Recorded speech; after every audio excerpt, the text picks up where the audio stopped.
Okay, so thank you for joining this session on reaching net zero with Youth for Vienna Energy Forum. Today we will hear from distinguished experts, participants, and youth leaders. This segment is a space to exchange inspiring perspective and insights on how young people worldwide can be driving force for the transition to net zero energy. We see a growing number of countries pledging to reach net zero greenhouse gas emissions over the coming decades. In the wake of the COVID-19 pandemic, policy response that seek to build for what better, more inclusively, and more sustainably can accelerate the momentum for decarbonization of energy systems. However, the level of commitments and actions toward net zero is often still insufficient to achieve SDG 7 and keep global temperature increase below 1.5 degrees Celsius. This is why more and more young people worldwide are demanding that leaders set up ambition and shape a truly sustainable and just future. The session is co-organized with the Youth20, the G20 Engagement Group on Youth.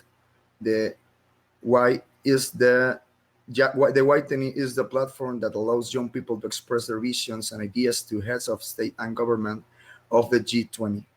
So I'm pleased to give the floor to Ms. Alberta Polino, who is the chair of the Youth20 Italy, for her welcoming rewards. Thank you, Alberta. Thank you very much, Axel. Thank you very much to all our speakers today. Thank you to Professor Jeffrey Sax and UNITE Director Tarek. Of course, thanks to Agostino from the G20 Italian Presidency and to Solali from IIASA.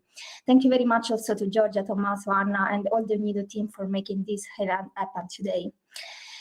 Thank you on behalf of the Young Ambassador Society and the Youth20, that is the G20 engagement group dedicated to young people, as I said before. Last year, in view of the G20 Italian presidency, we organized a consultation with more than 10,000 young people, and the results were striking. In fact, 87% of the respondents ranked climate change as the top priority that should be addressed by our global leaders. I think that young people in particular can and must make an important contribution and protagonist of the future that we are building today. Over the years, youth have represented a unique source of innovation and concrete solutions to problems of our communities. They are not only the beneficiaries of public policies, but also partners in the implementation and agents of positive changes. When it comes to protecting our planet and increasing awareness on climate-related issues, young people have proved to be key advocates on the global stage. In particular, we feel that it's of vital importance to retain the principle of our economic system and to ensure a speedy transition to one based on sustainability and circular economy. Building on the opportunity provided by the COVID-19 recovery, we all need to work toward a definition of new, inclusive, and resilient models to accelerate the energy transition. Moreover, scientific research and sustainable innovation should be recognized as fundamental tools to build awareness and to address climate change challenges. Here, the role of young people is crucial as creators of innovative solutions. We urge global leaders to continue supporting the promotion and creation of innovative startups, especially for young entrepreneurs in both developing and developed countries. For many of them, bureaucracy and access to finance are still big issues. The work forward must be supported by a modern education system that plays a key role in developing awareness in climate challenges. After a dramatic year, and given the huge challenges ahead of us, we hope that the G20 and the COP26 will represent a concrete step toward laying down the foundation of a green and sustainable future. Despite all the difficulties, we are sure that the commitment, hard work, and motivation of young people around the world is the source of a brighter and cleaner future. Thank you very much. Berta, for highlighting the important work that young leaders are doing to make sure that young people are fully considered by global leaders of the G20. And welcome to Professor Jeffrey Sax, who is joining us right now. So it is my honor to introduce Professor Jeffrey. He will join us today to share his aspiring vision of a net zero sustainable and inclusive future. So we can start. Yeah, so now what should I do? Okay, so. Have you got? Sorry. Okay, so Jeffrey Sax is a university professor and director of the Center for Sustainable Development at Columbia University. He is the president of the UN Sustainable Development Solutions Network and a commissioner of the UN Broadband Commission for Development. Sachs has been advisor to 3 United Nations Secretary Generals and currently serves as SDG advocate under Secretary General Antonio Guterres. Sachs was twice named among Time Magazine's 100 most influential world leaders. Sorry for this. Okay. No problem. We're used to it by now. Yeah. So going to Professor Sachs, he was ranked by the economies among the top 3 most inflational living economies. So welcome to the floor, Mr. Sachs. Please just tell us what you have to say. Thank you. Thank you so much. Hi, everybody. Good to be with you, and good to surmount any technological difficulties. I think I would like to summarize this subject in 2 parts. One, what should we be doing? Second, how should we be doing it? So when it comes to this question of clean and green energy, I want you to keep in mind that there are at least 5 intersecting issues to keep in mind. In other words, there's not just one issue. There are at least 5 major issues. The first is access to electricity. When we're talking about the challenge of sustainable development, we should start with the challenges faced by poor people. And one of the challenges faced by poor people in the world is lack of access to reliable, modern energy services, just electricity itself. So the first challenge is scaling up access to electricity. There are between 1 and 2 billion people who do not have reliable access to electricity, who can't just turn on the switch, plug in the computer, turn on the light bulb, and so forth. They need solutions. And under SDG 7, the world promised that you will have electricity by the year 2030. Now, the world governments promise a lot of things that they don't deliver. And as young people, leaders, and activists, it's your job to help make sure that the world remembers what it promised and that it delivers. And I'll come to how to do that in a moment.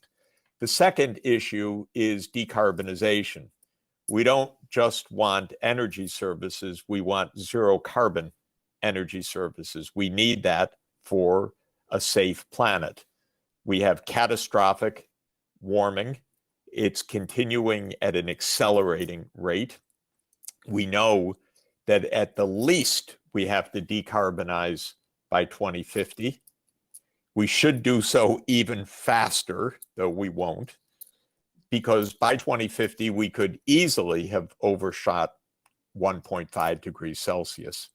We're right now at about 1.2 degrees, and the temperatures are rising even around 0.3 degrees Celsius per decade. So we're really in a bad shape because of long delays in acting on decarbonization. The third pillar is adaptation to climate change. We can't just leave world society vulnerable to droughts, floods, extreme hurricanes, rising sea levels, and so forth. A lot of spending is needed to make the physical environment safe to the warming and other climate changes that are underway. That costs money, planning, zoning, thoughtfulness about where to build, reinforcing infrastructure so that buildings don't collapse, so that roads don't collapse, dams don't collapse, cities don't go without water. So this is really important. The fourth is social justice or just transition, so that people in the world are not left desperate. Even because of decarbonization, there are parts of the world that depend on fossil fuels right now. They cannot continue to use fossil fuel for that reason. It's too dangerous, but they can be helped to make the transformation. And the fifth is sustainable land use, which is a pervasive topic that goes beyond the energy system, though it's interconnected with the energy system. Whenever you think sustainability, think energy and land use, because land is where animals live, and land, it defines our ecosystem functioning. Of course, there's also the marine ecosystems, but we are wrecking the land areas by deforestation, by land clearing, by massive forest fires of peat that release massive amounts of CO2 into the atmosphere. We need to put renewable energy onto the land in general, or at least offshore wind or massive solar fields. So where should that be done? Which land will we use? Then there's always the idea of biofuels, which always makes me nervous because biofuels compete with food. They compete with other ecosystem functions. So there may be niches for biofuels, but biofuels is not a large-scale solution under the technologies that we know. So one of the hard parts is thinking holistically. A second hard part is planning, because this cannot be done just incrementally. This isn't do something good today, we'll figure out what to do tomorrow. We need pathways. That's my favorite word in all of this. Pathways to 2050. And when you're talking to a mayor or a governor or a prime minister, what's your pathway to get to where we need to? Oh, we're doing something good. We're built. No, not something good. What is your pathway to achieve these goals? Governments are not very good at this. Governments in general are not very good. This is a starting point. We need to make politics work better. Many politicians are incompetent, corrupt, poorly trained, poorly directed, and yet we need government. That doesn't mean you can just rely on something other than government. We need to make government work, which is why public service by educated people of integrity is so important, because we need public service. But when I look at the idiots that we have in the United States in my government, like Trump, who's a psychopath, we can see how hard this is to get this right. Unfortunately, he was about the worst, but there are a lot of politicians around that are not so much better. But we need to make government work. So we need planning, pathways, strategies, and so on. Let me say that on decarbonization, the strategies are pretty clear. Don't build anything new with coal, oil, and gas. No new pipelines, no new exploration, no new development, no new coal-fired power plants. Stop! Stop killing us. We have to say to ExxonMobil, to Chevron, to Shell, to the other big oil companies, no more. Stop. Get it? Stop. This is what the Internal Energy Agency said in its report this year, net zero by 2050. Really a good report. It says, here is a pathway, and its headline is no more fossil fuel projects. Oh, I can't tell you how hard this is. The United States is a corrupt political system and a former petrostate. So the politicians can't stop. They're so corrupt. And ExxonMobil is so relentless that we're battling every day for the right kind of pathway. Okay, now finally, how are we? Oh, I'm sorry. So first, no more coal-fired power plants, no more fossil fuel projects. Then every time you build a new power generation, it's wind or solar, or in some cases, hydro. In other words, build green. Fortunately, the prices have come down so sharply that it's possible now to make the systematic transformation to zero carbon electricity. Second, electric vehicles. We're going away from internal combustion engines. Volkswagen has just announced it won't sell any more internal combustion engines after 2035. Basically, all of the car companies are going to have to do the same. Electric vehicles. Third, electric heating and cooling of buildings, and a lot more electric cooking, so that our buildings are using the green electricity. Fourth is electrify a lot of industry, and for what can't be electrified, use the clean electricity to produce green fuels like hydrogen. The hydrogen can be used for fuel cells, for direct combustion, for ocean shipping, and for other kind of green chemistry to produce other kinds of synthetic fuels like synthetic hydrocarbons even that could be used for aviation. So the basics are not so hard, but they require discipline over the next 30 years to get them done, in the face of a lot of whining and complaining by the oil industry and by their spokesmen like Rupert Murdoch, Fox News, Wall Street Journal, and so forth, which tell lies every day to try to delay the transformation. The final thing I will say is that we need a lot of financing for developing countries to do this. That financing doesn't exist yet.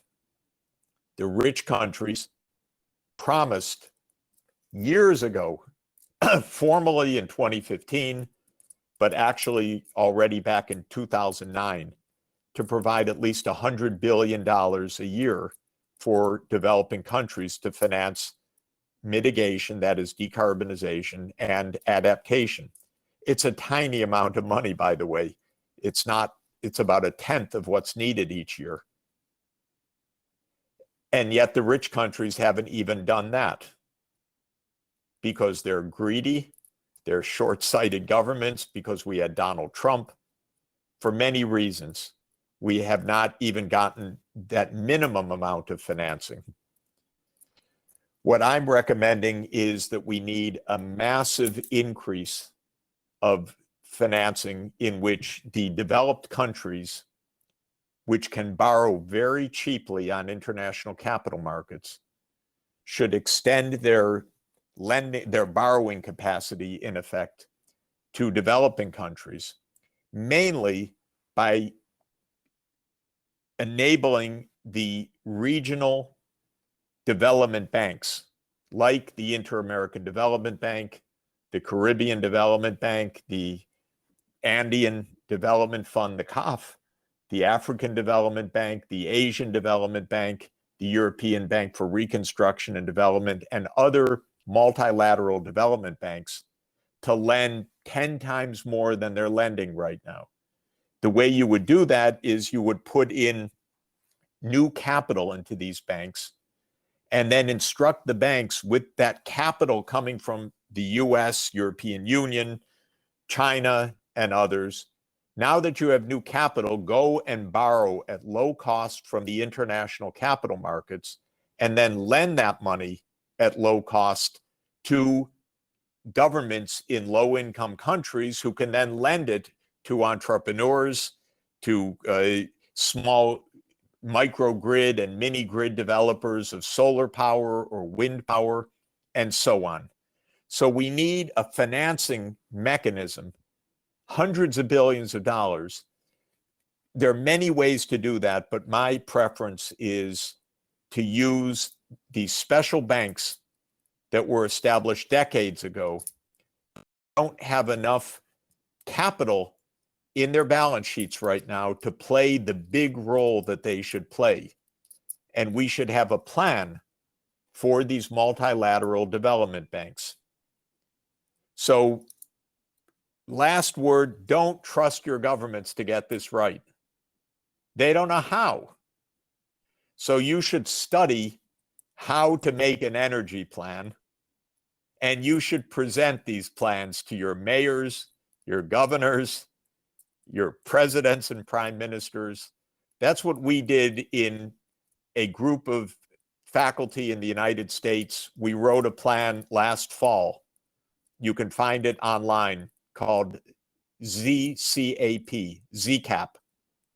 ZCAP stands for Zero Carbon Action Plan.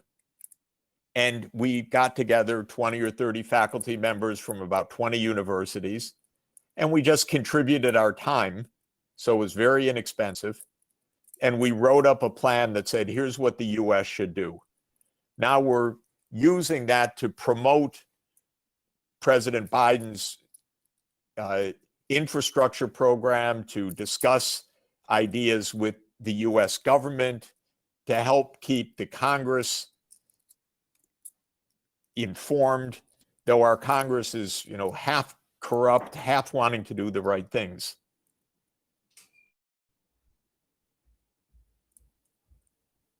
So this is the basic story. I think I have to go because they're knocking on my door that I'm talking too loud at a hotel. So I'm afraid that I probably should stop. But I hope that that's clear. Main points: be holistic, make serious plans, insist your governments get their act together, and think about the financing, because we need to make sure the poor people get the help that they need. You can't do it without. So good luck to all of you. I am Sax at columbia.edu, and we can continue the discussion. Thanks a lot. Thank you very much, Professor Sax. It is amazing how you can energize all the audience in a few minutes. I know there is a lot of work to be done, but a sustainable future is within reach. Thank you so much for your participation. Bye-bye, everybody. See you soon. See you soon. So let us know from young leaders that advocate for sustainability. For this, I will give the floor to 3 of the Y20 delegates of this year. We have here Ekaterina Grushko from Russian, is the Russian delegate from this year. She holds a bachelor degree in international economic relations with major in green banking and finance. We have here too Nicola Blasetti, who is the Y20 Italian delegate from this year, and he holds an MPhil environment policy at the University of Cambridge. And we have Hannah Hooper, who is the Y20 South African delegate from this year, and she holds a diploma on sustainable development. So today we will respond a very simple question. So I want to first yourself and can hear in order, okay? So what do policymakers need to prioritize to meet energy goals? We can start with Ekaterina. Thank you. Thank you so much. Dear friends, as a Russian delegate to the Sustainability, Climate and Energy track at Y20, I believe that today the interests of young people all over the world in the sphere of energy are united by the same principles: fair energy transition to a green economy, innovative development, as well as the active involvement of young professionals in the energy industry. Just energy transition shall be secured at first place by means of differential KPIs for developing and developed countries, and applicable transition plans based on national resources, technologies, and financial means, so that nobody is left behind. When talking about green energy sources, the main aim is to maximize technical feasibility and cost effectiveness of the energy resources while ensuring continued economic growth and secure energy supplies. The path to net zero emissions is narrow. Staying on it requires immediate and massive deployment of all available clean and efficient energy technologies. Young people represent the next generation of professionals managing the energy industry. Therefore, by giving them jobs and opportunities for initiatives and growth in the energy sector, policymakers and companies ensure sustainable long-term development of the energy industry and its smooth transition to net zero in several decades. It is obvious that today is the turning point in the development of energy policy, and it is high time to reconsider our goals. Let's do it together. Thank you for your attention. Karina, we continue. Thank you, Axel. Hello, and thank you for having me here to represent the young Italian citizens. Young people want to be involved in finding a solution to climate change.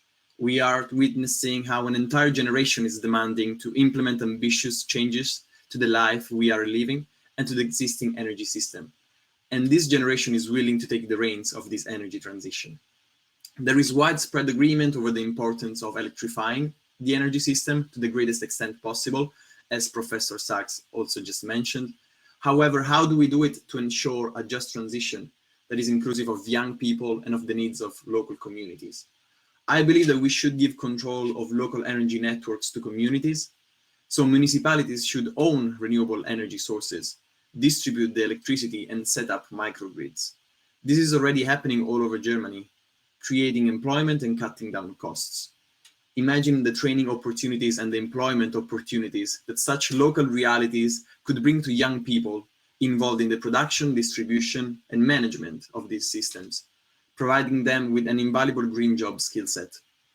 At the same time, it could help create employment in fossil fuel dependent communities that will be economically damaged by the energy transition.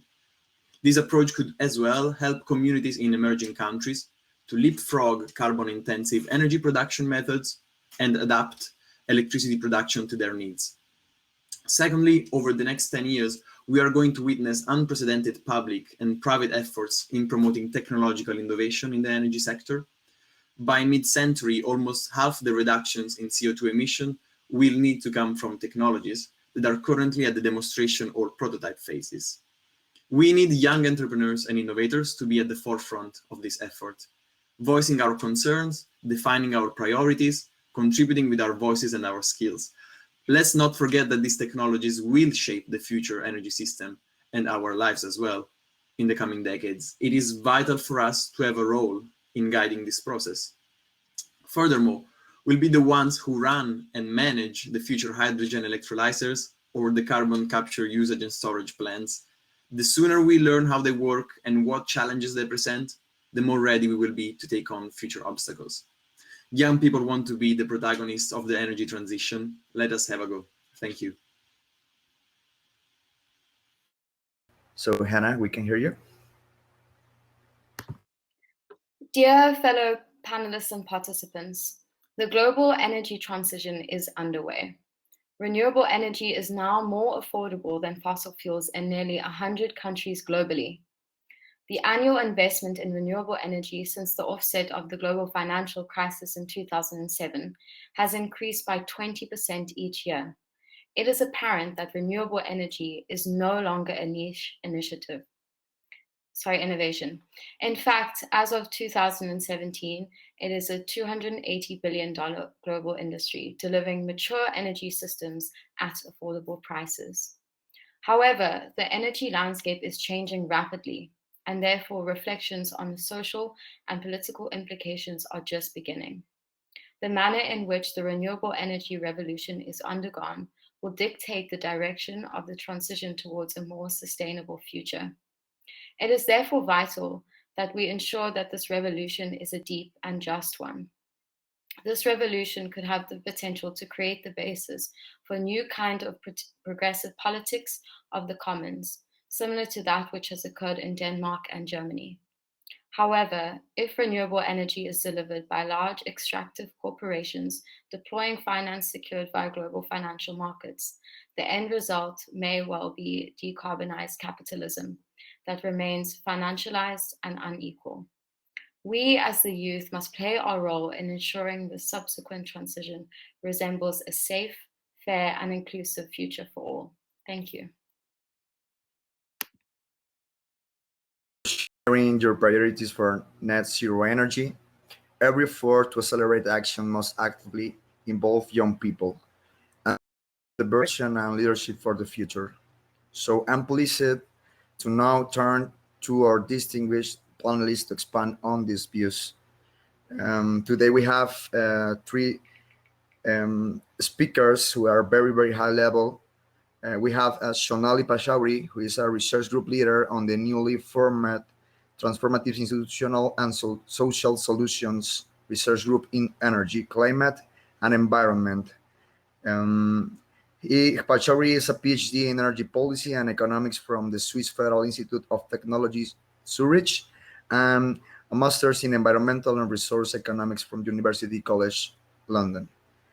We have two Tarek M. Tyras, who works experience spans over 22 years in developed and emerging economies with a progressive focus on sustainable industrial solution, energy transition, applied research, and capacity development. Mr. Tarek is a graduate of London, where he received a PhD in industrial environmental economics, and Rutgers University, USA, where he received his BS in materials engineering. And we have Agostino Inguscio, who is the senior expert on climate change in the G7 and G20 Sherpa office of the Italian presidency of the Council of Ministers. He was a lecturer in economic history at the University of Cape Town. He worked a postdoc at the Economic Growth Center of Yale University, and he taught European business environment at the ESCP Business School. He holds a master's and doctorate in economic and social history from the University of Oxford. So welcome everyone. We have guiding questions for this discussion. So I will share with you. Are we on track with a just transition to net zero energy? If not, what do you see as the most pressing technology or policy gaps? And what is still missing to ensure the full participation and leadership of young people in policy decision making for the energy transition? So we can start with Shonali, and you can follow in order, okay? Thank you so much, Axel, and thank you to the organizers. It's great to be part of this panel. And I'd like to start by just saying that, as Nicola mentioned already, youth have to be protagonists in this transition to a net zero carbon future. I mean, youth represent 50% of our global population today, so it's only inevitable that that has to be the case. And we know that, the fundamental definition of sustainability is that for this generation has to offer the next generation opportunities in terms of well-being that are at least as good as those that we've had, right? So, I mean, it's a no-brainer in terms of the fact that this has to be the case. Governments really need to make a conscious and concerted effort towards attaining generational equity. And that means going beyond just lip service in terms of saying that we are engaging with youth, but really involving them in decision-making and really to achieve a sense of true fairness, we need to have timely and empowered youth involvement from all levels. And basically, youth are capable and interested in engaging with policy. So their inclusion in policy development is vital to ensuring the protection of their interests and protection of future generations' interests.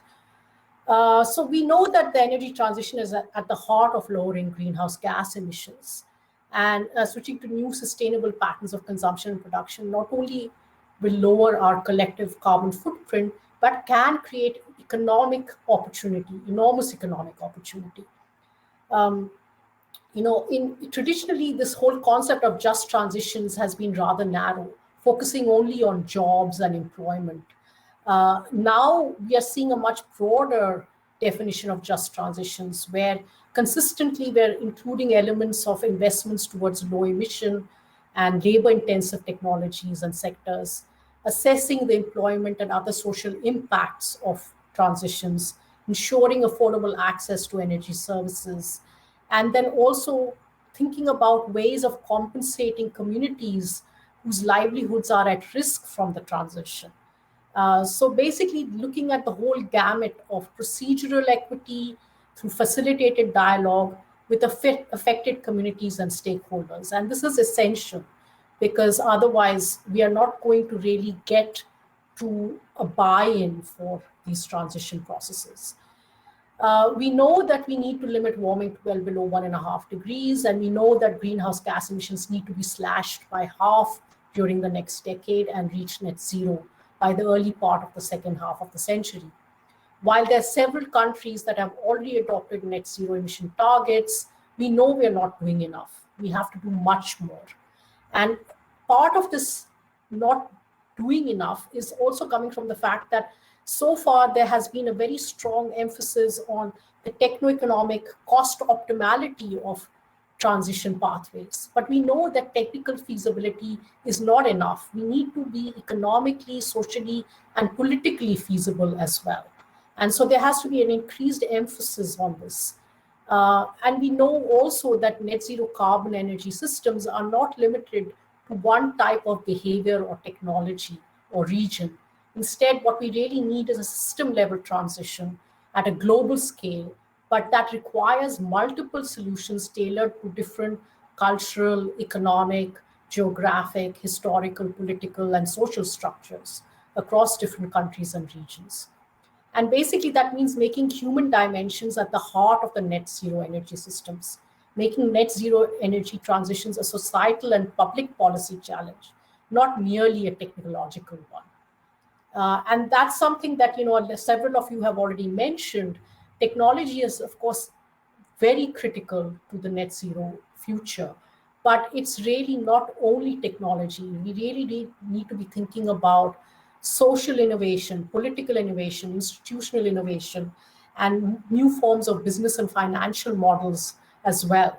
And we need to really be thinking about overall ways of reducing energy demand in regions which have high energy demand and using energy more efficiently, not only looking at supply side solutions. We need to be thinking about ways in which behavioral and social change can accompany technological change. It's easy to feel powerless and that we cannot achieve anything through our own individual actions. But in fact, I think this whole idea of community ownership and a community involvement is, I think, critical to actually achieving something as we move forward. Because in fact, local initiatives can be very powerful in motivating low carbon action, even among those who may not be primarily motivated for the environment. And this can happen through social influence. Collective action through coalition building can be very powerful in inducing transformations towards net zero carbon futures and in holding governments and private sectors and other actors accountable. So today's youth are powerful agents of change and have a central role in achieving a climate resilient future. I know there are others who want to talk on this topic, so I'll end with just a few words of Nelson Mandela's that I find really inspiring. He said, "Action without vision is only passing time. Vision without action is merely daydreaming, but vision with action can change the world." So thank you very much.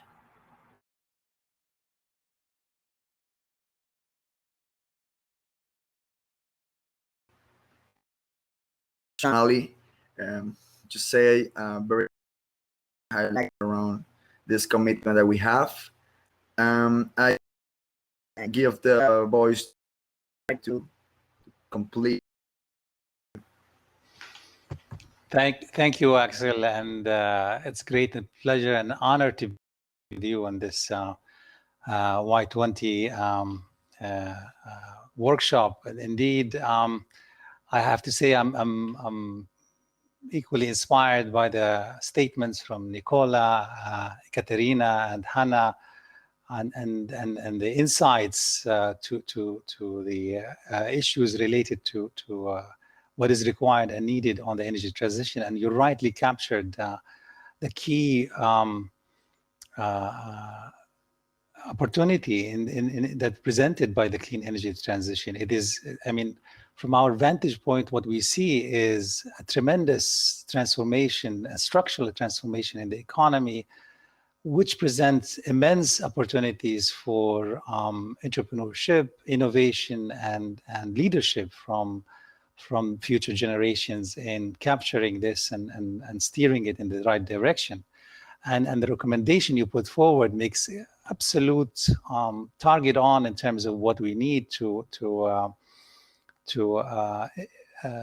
bring this to what I call progressive politics, and bring it to the ownership of communities and local cities to take the leadership on this energy transition.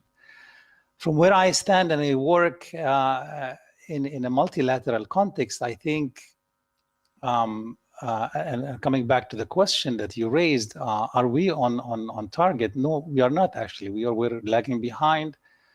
And we need to recognize that geographies are different, capabilities are different, and countries are endowed differently with resources, and collective action at the multilateral level is urgently needed and required. And we need to strengthen the global governance to facilitate also that we leave no country and geography behind.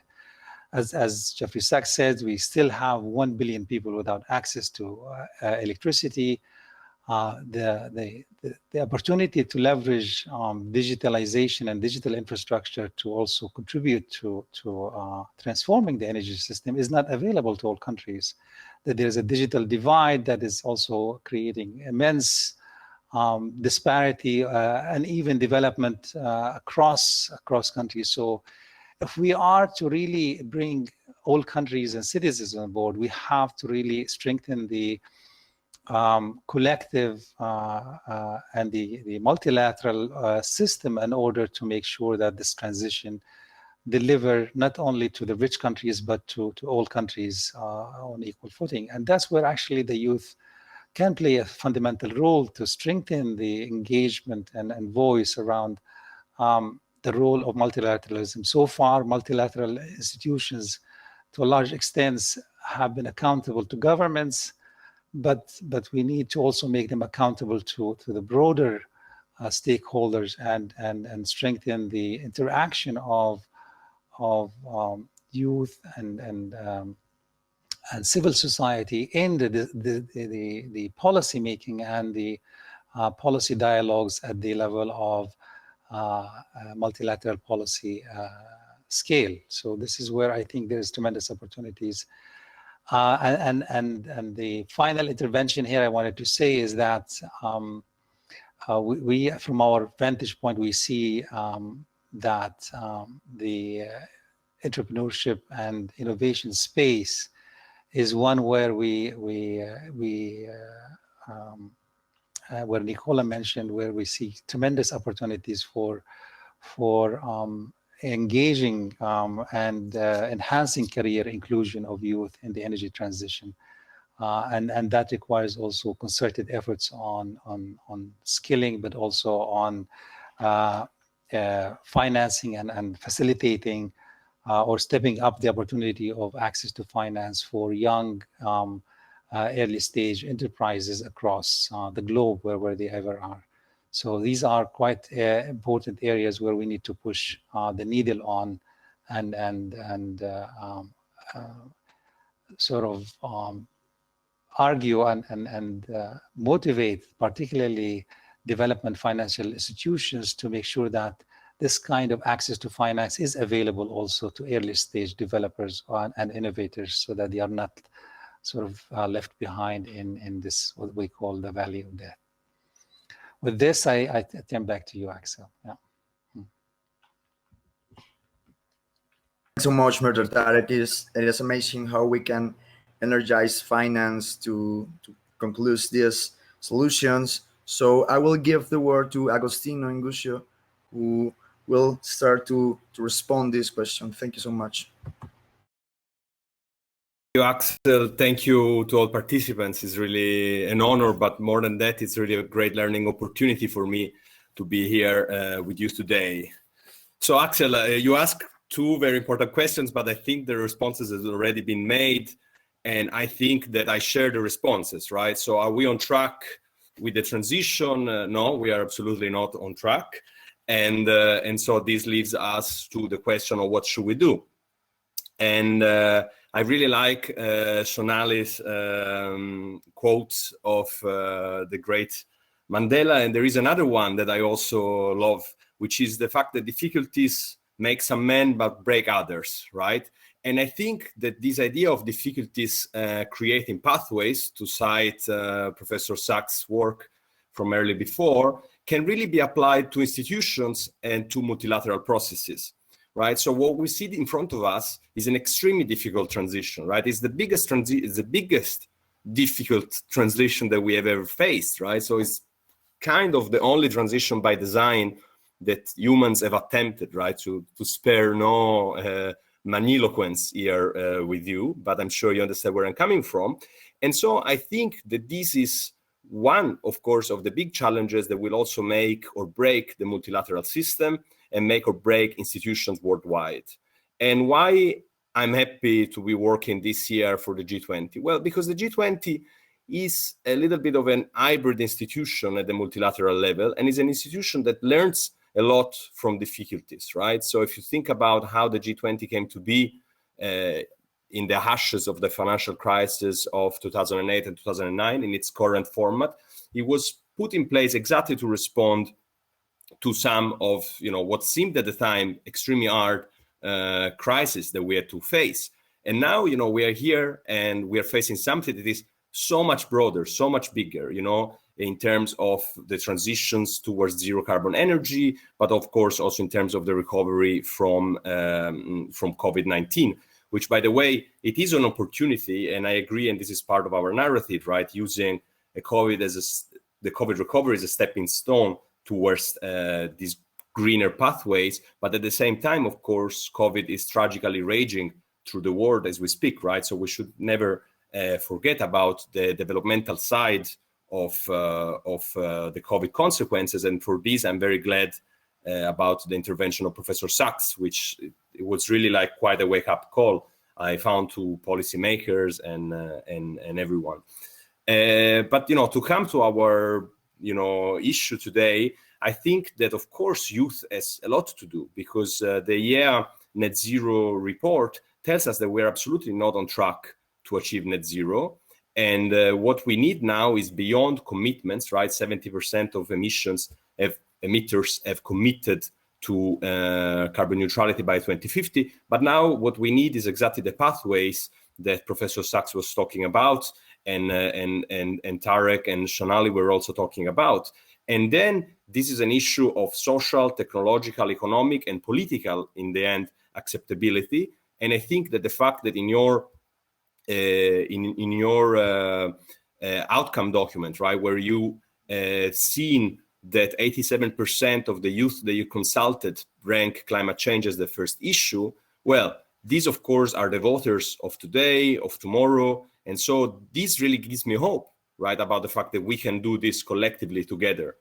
And before joining this role, I was working in the European Commission, and I worked on the preparation for the Green Deal and the climate law that basically enshrined in law 2050 zero emissions as the target of the European Union. Well, there is a fun story behind that law and that negotiations, right? At one point, the legal services were telling us, look, you can't call it a law because we have no idea how you're going to get there, right? So you can't enshrine in law something that basically you're saying to people that cannot be avoided, right? So this, I think, gives you a dimension on how this policy framework, this policy area is extremely difficult. It is a policy area that blends together, as Sonali said, vision and action. So, of course, even our targets, right? So we are setting targets I mean, we all going to be around, of course, especially you young delegates in 2050. But of course, this is visionary in itself, right? The fact that we are setting targets so far into the future. And regarding the youth engagement and the role I see for the youth engagement, well, I must say that I'm extremely proud, at least of this aspect of our work this year, that thanks to the work of the Y20, the Young Ambassador Society, Alberta Pelino, our youth policy lead, Tommaso Mure, thanks to this coalition of the willing, so to speak, I can say that the engagement group of the Youth 20 has been incredibly active.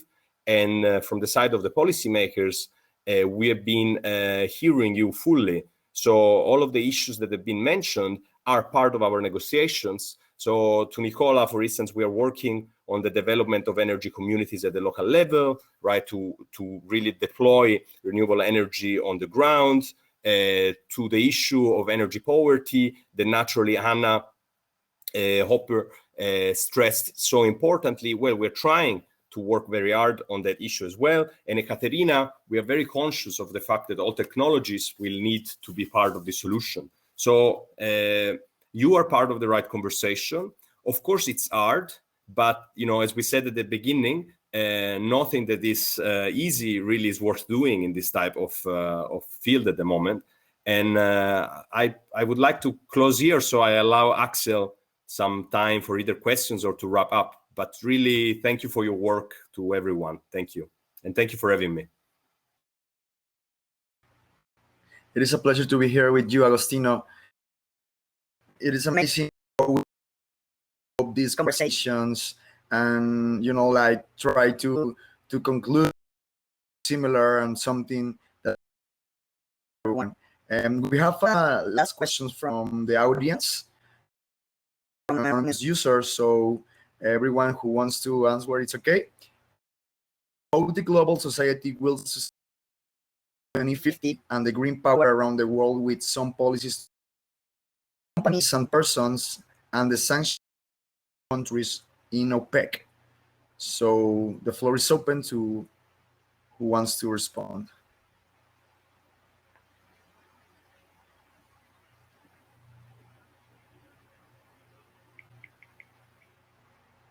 Like I can say something, perhaps. I mean, I think when it comes to any change or any transition, buy-in is very important, and buy-in is related to fairness principles. So how people perceive how fair these transitions are.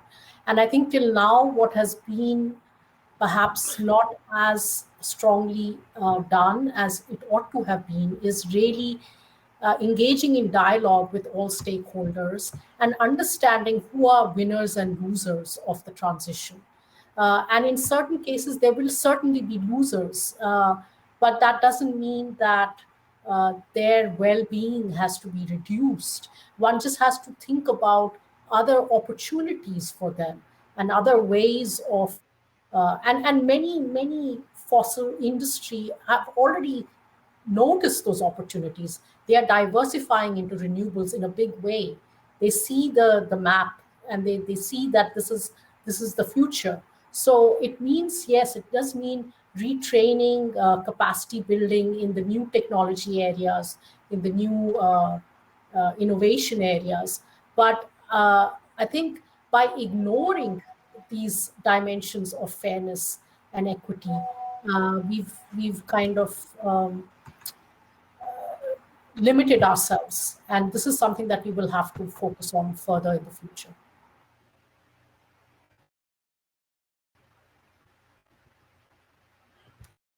Thank you so much, Sonali. Okay. I think just to add, I agree with everything that Sonali said.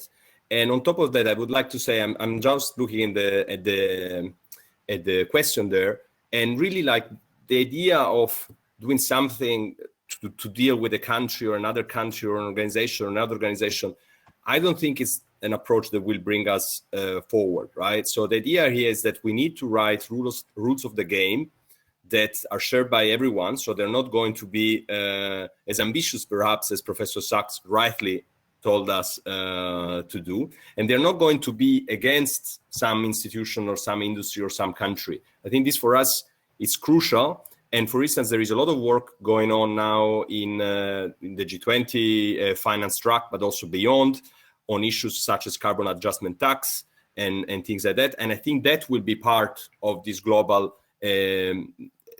rule set that will bring us through here. Thank you. Thank you so much, Agostino. Another question from he's very glad to hear our voice. No question is, so it says that how can they do more? How exactly can we be more ambitious in our community and outreach? Yeah. Thank you for the question. Well, the G20 brings together countries that account for some 80% of the global emissions. And the same countries have roughly 80% or something like that of the global GDP, right? So the idea behind this forum is that it's part of the problem and part of the solution when it comes to this, right? So how can we do more? Well, we should be doing something, right? So essentially what we are trying to do this year is for the G20 as such, as a community of countries, to show leadership in the work towards the COP26 in Glasgow. And I think this, for me at least, but I'm talking of course in my personal capacity, it's really like the number one goal that we have to achieve with the Italian presidency of the G20 on these issues. And also another aspect that I think is fundamental is that, as Shonali, Tariq, but everyone more or less touched upon this, no transition that isn't inclusive is going to go anywhere. So from this point of view, the fact that the G20 is horribly difficult as a forum where to work because of how diversified the membership is, it's also what makes it worthwhile, right? Because it's a forum where a lot of different issues can be heard. So it's very different from that point of view from other institutions that I work for but I mean, also the European Union, of course, you have discussions, endless discussions about redistribution and financial aid and anything, right? But these at the global level, it's really where I think solutions and ideas can come from. Thank you.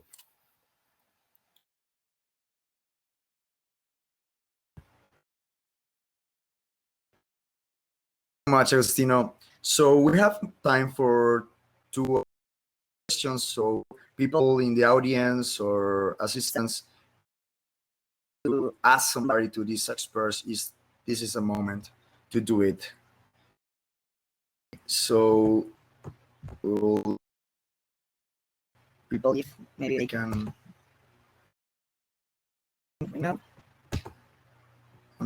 the chat. Remember, says thank you for this wonderful session. We'll settle up. Okay, thank you so much. And okay, if it's not more questions, to close this event, to conclude this conversation with different experts around, I'm very happy to moderate this and glad to share with you this floor, and still working on energy transition, still working on our vision to a better world, a green world. So thank you very much who take their time to listen, these experts, and the experts teach all the people what you have to say.